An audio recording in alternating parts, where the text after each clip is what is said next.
Hello, I am Aditi Kumar and welcome to a conceptual learning session related to machine learning. We always talking about machine learning, but what exactly this machine learning is? What are the mathematical foundations behind any machine learning model? I am not specific to any type of machine learning model. This is a generic fundamental blocks required, or maybe I can say there are the fundamental mathematical intuitions required for each and every machine learning model. Let's dig dive and learn in a very simpler way.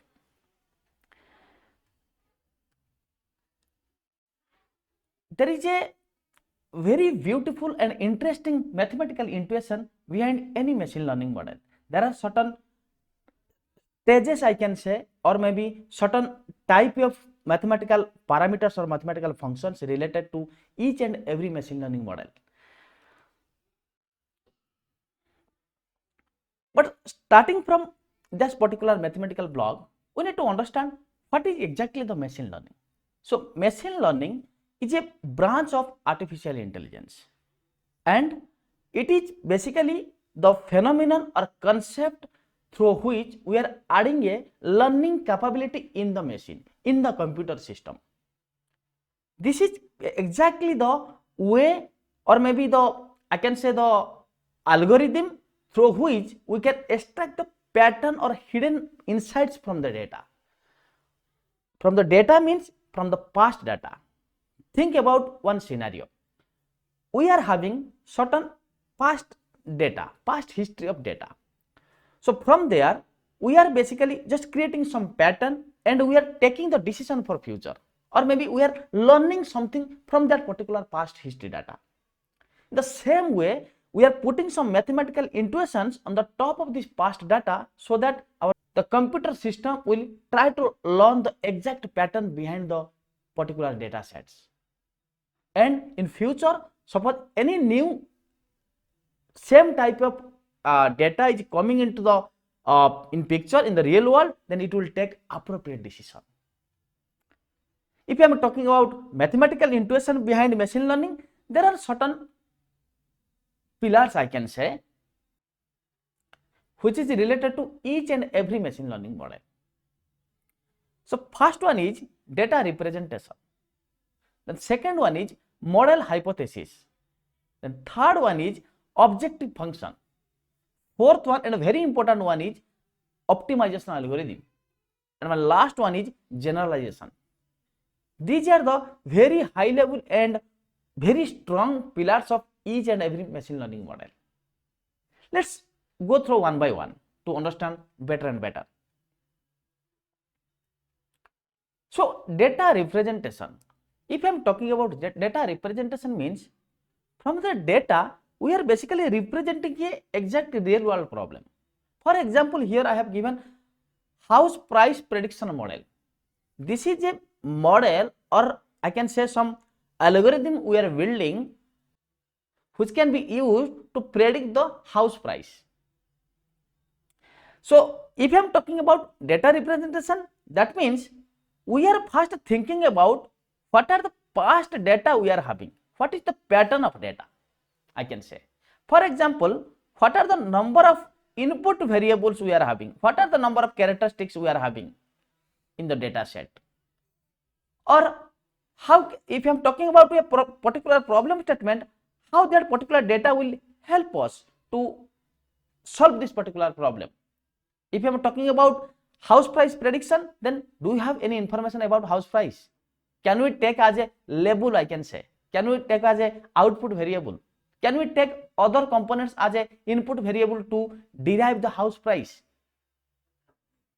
That is the way, basically I can say this is not only the simple representation of the data, maybe from statistically we can see how the distribution, or maybe I can say the pattern of the data. Each and it can be each and every characteristics, it might be combination of characteristics. We need to represent the entire data set in such a way that we can verify that this is the exact data which is required to solve our problem, or maybe for here to predict the house price. This is exactly the data representation stage. Then the second stage is model hypothesis. So here model hypothesis means we are basically creating a relationship between the output variable and the input characteristics present in the data set. In the last session, we basically presented a data set, right? We represented a data set. That means suppose this is the y, I can say output variable, or we are going to derive. These are some input characteristics in the data set. So we need to create a relationship between output and input variables. For example, if I am thinking about h of x is our hypothesis, it is equal to function of x. The function of x means it might be x1, x2, x3 or up to xn. Here this is a equation. We are going to create a suitable mathematical equation which can represent the relationship between the input variables and the output variables efficiently. Here this is a I can say challenges here for any data scientist or any the problem solver to identify the correct mathematical equation to seeing the data or to observing the entire data set. This is basically the hypothesis, model hypothesis. Then my next stage is objective function. So objective function is, I can say, this is a function which will be used to optimally set that particular equation we defined in model hypothesis. It might be some, I can say, some loss function or any other function.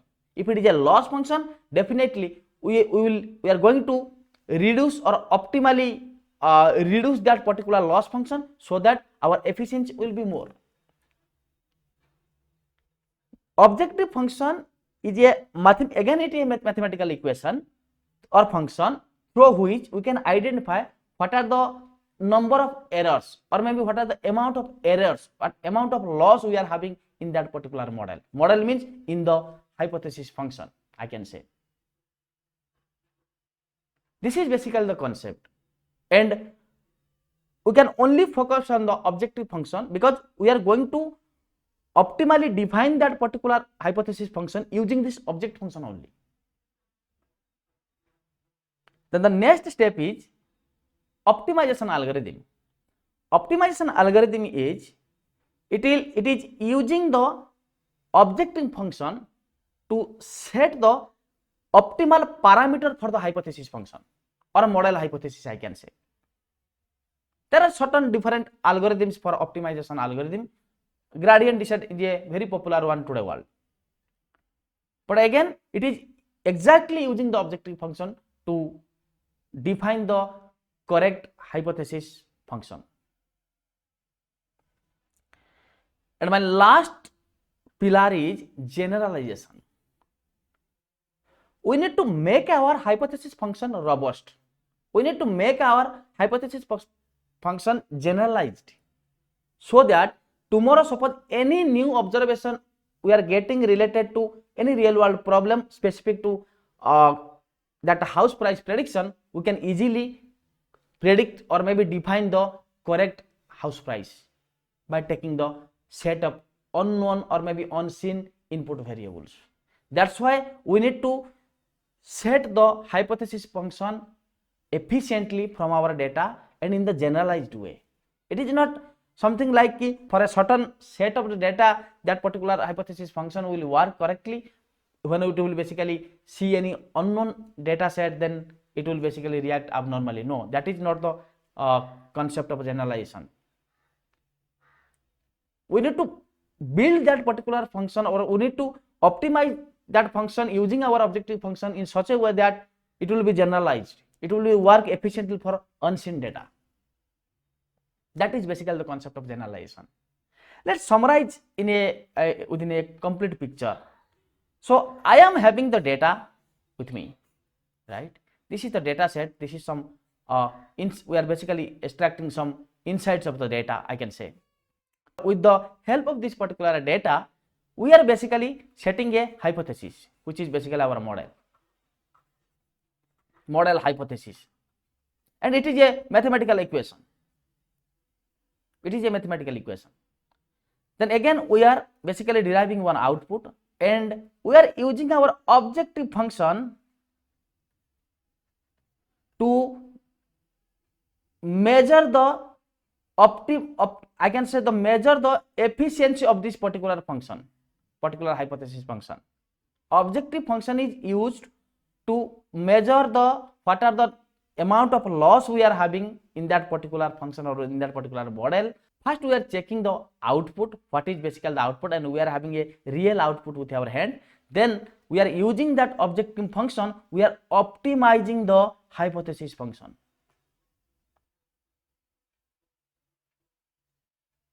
This is basically the concept here, optimization is coming.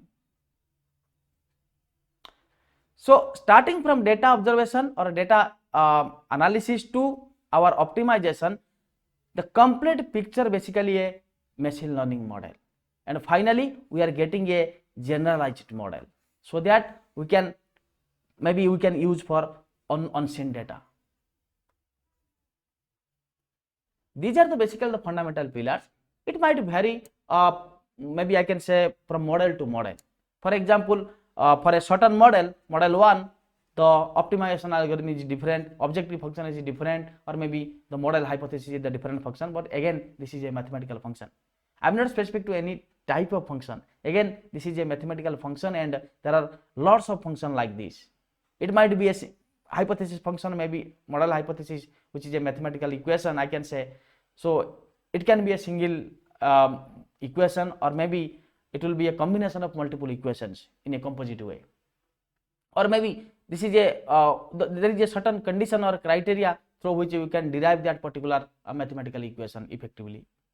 We are basically using the objective function to optimize the parameter of this particular hypothesis function. Parameter means, I can say, I need to just give some example here. For example, y equal to theta 0 plus theta 1 x1 plus theta 2 x2 plus theta 3 x3. So basically the x1, x2, x3, these are constant. These are basically the input variable which cannot be changed. Only we can change the theta 0, theta 1, theta 2, theta 3, like that. These are the parameters of the equation.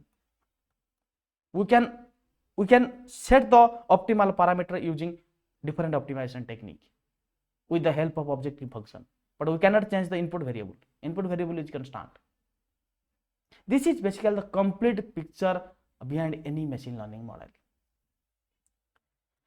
That's why I tried to explain the mathematics behind the machine learning model, and basically it is very important to understand each concept, because tomorrow suppose if you are putting any machine learning model in practice, then you need to understand, you need to do the proper analysis and experiment to basically define or select the appropriate hypothesis function, your objective function, or optimization algorithm, so that your model will work efficiently in the real world scenario.